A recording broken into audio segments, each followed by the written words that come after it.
segundo episódio aí da parte de eletrônica, né, o capítulo 6 aí do nosso mini curso, onde a gente vai falar sobre controles de tração, né, em carros de corrida. Dessa vez o próximo vídeo para carros de rua, né? Então vamos lá. Primeiro, qual que é a principal função do controle de tração, né, que todo mundo pensa? É evitar, né, esse tipo de situação, né? A gente pisa, e aí você vai patinar as suas rodas, ele vai controlar aí a potência do motor, né, por diversas estratégias, e aí não vai deixar isso daqui você jogar, né, temperatura, jogar borracha fora, jogar aderência fora, né, por estar, né, colocando um torque excessivo aí nas rodas. Então, vamos lá. Próximo. Por que, né, é importante esse controle de tração? Aqui tem, né, longitudinal, então FX, né, empurrando seu carro para frente ou para trás. Aqui a quantidade de deslizamento, e essas linhas representam as aderências em diferentes deslizamentos laterais aí do pneu. Então, né, no zero, que é o caso aí da tração indo completamente para frente, isso daqui seria em situações, né, que está combinado acelerando e fazendo curva. Você vê que quanto mais o pneu desliza, ele precisa de algum deslizamento, né, mas depois ele começa a perder, então um controle de tração, assim que ele detecta que você está caindo, ele vai cortar o torque do motor, seja isso, né, ajustando o avanço de ignição, seja cortando a abertura de borboleta, seja isso, às vezes até aplicando freio, né? Existe caso de controle de tração que colocam pressão de freio, né, para segurar esse torque do motor, principalmente aí em carros de rua, em carros de pista, acho que não tem um que use isso, porque a temperatura de freio é uma coisa bem crítica, né, em circuitos mistos, principalmente. Então, o que ele vai fazer? Ele vai vir, vai cortar a potência do motor. Na hora que ele detecta, caramba, tenho aqui a condição de novo de voltar a dar potência, ele volta e aí fica, né, parecido com a lógica do sistema de ABS, né? E aqui também pode acontecer do controle de tração começar a detectar um deslizamento aqui lateral, né? Igual ele vê aqui, você está, né, deslizando lateralmente 8%, que é o que está aqui. Está começando a sair de traseira um pouco, por exemplo, seu carro, né? Ou até de frente, dependendo. Aí ele detecta isso, né? Esse deslizamento lateral. E aí, ao detectar esse deslizamento lateral, ele fala: caramba, o piloto está com o pé no acelerador. Se ele continuar dando mais velocidade, dando mais deslizamento, ele vai, né, começar a derrapar ainda mais. E alguns controles de tração mais modernos já começam até a cortar a potência do motor, até mesmo quando detecta esse deslizamento lateral. Tá? Às vezes esse ajuste ele acontece dentro do mesmo ajuste do carro. Vou mostrar um pouco mais na parte, né, de painéis. Aí, né, pode falar assim, mas se o cara controlar o pé, ele vai ser talvez até mais eficiente, né? Se for um cara muito bom, ele vai ser mais eficiente porque ele não vai precisar de começar a deslizar, né, entre começar a deslizar, ele só vai ficar bem próximo aqui desse ponto de aderência ideal. Beleza? Tudo bem, né? Mas vamos dar aqui um exemplo, né, de um carro que, né, usando aqui o controle de tração na direita e um carro que não está usando. Você vê que o controle de tração, nesse aqui é um carro relativamente moderno, né, uma Mercedes relativamente nova, você vê que ele ainda deixa a roda patinar, então ele ainda está buscando aí a condição de aderência máxima, só que ele traciona muito mais do que com o controle de tração desligado. E eu comentei, né, que ele tem vários métodos de cortar a potência. Você só vai ter a abertura de borboleta, que é uma das piores maneiras que você tem de cortar a potência do seu motor, porque você está restringindo a entrada de ar até crescer a pressão lá dentro da admissão novamente, vai levar um tempo, então a reação do seu carro é maior. Pensa num carro, por exemplo, turbo, né, que você corta lá, né, a velocidade de gás aí do escapamento, né, aliviando aí a borboleta, você corta a pressão de turbo principalmente. Se você só atrasa um pouco esse avanço de ignição e faz aquele cilindro funcionar de maneira menos eficiente e dar menos potência, às vezes você pode cortar, por exemplo, só em alguns cilindros, né? Os sistemas modernos fazem isso.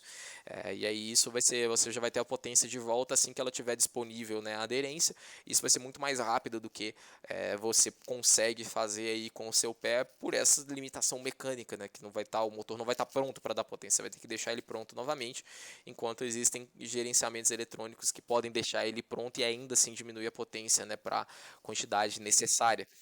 Então, e dependendo se o carro tiver controle na tração nas quatro rodas, ele pode até mudar aí essa distribuição de torque entre a roda dianteira e a roda traseira, dependendo de como for o seu carro.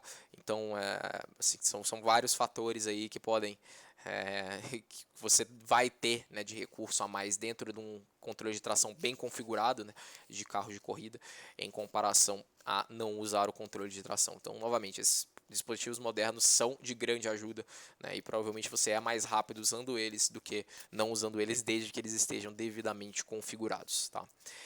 Aí peguei essa imagem aqui de um painel de um Porsche. Parece ser um GTE, se eu não me engano, mas não tenho certeza quanto a isso. Mas enfim, o que é importante que eu queria mostrar era que, né, que nesse caso ele tem 4 diferentes, né, configurações aí para o controle de tração. Nesse carro específico eu não sei o que cada uma delas faz, né, mas eu já escutei do máximo de 4, né, que podem ser ajustados, então provavelmente, né, é isso. São 4 principais ajustes, né, divididos em 2 partes, naquela parte de controle lateral que eu comentei e na parte de controle longitudinal. O primeiro ajuste, né, é quando que ele vai entrar, né, que é, né, vamos voltar para essa curva, qual que é o ponto que você vai falar, olha, está deslizando demais, é aqui, é aqui, é aqui, esse daqui é o primeiro ajuste que você vai ter. Se seguir o padrão do GT3R da Porsche, esse daqui vai ser esse C aqui, né, que é o ponto que ele corta. Posso estar me confundindo, tá? Não tenho, eu não tenho esse manual, estou lembrando disso pelo simulador, que pode não ser representativo do carro real. Mas, né, esse daqui vai ser o ponto de corte. O outro ajuste, né, que aqui nesse caso aqui é o R, ele vai falar o seguinte, olha, eu vou cortar, por exemplo, né, vou seguir para outra curva, tá?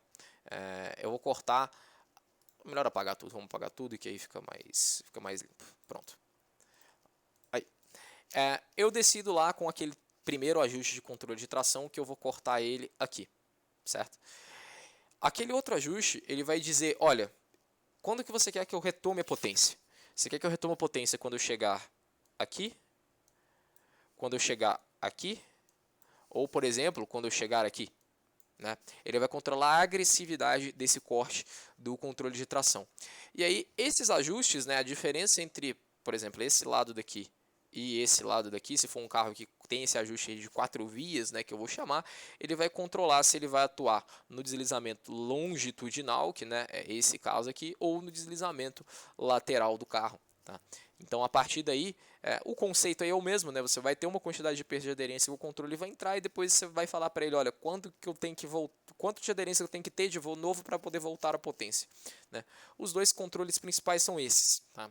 Dependendo do carro, você só vai ter um ajuste. Né? Só vai ter nível 1, nível 2, nível 3, nível 4, e aí pesquise sua documentação do carro para entender, né, se esse ajuste 1, 2 e 3 é um ajuste linear que ajusta os dois ao mesmo tempo, porque dependendo ele pode, por exemplo, do 1 para o 2 só ajustar, né, o controle de tração longitudinal do carro. Então, do 2 para o 3 pode só ajustar o lateral.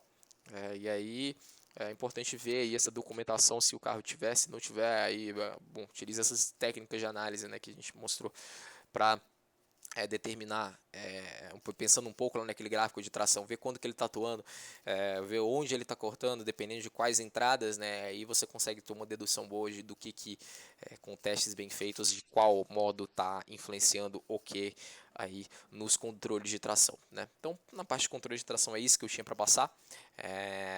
Obrigado aí pela atenção aí, mais o vídeo, até o próximo, onde a gente vai falar sobre, né, controles gerais aí de eletrônicos em carros de rua. Valeu!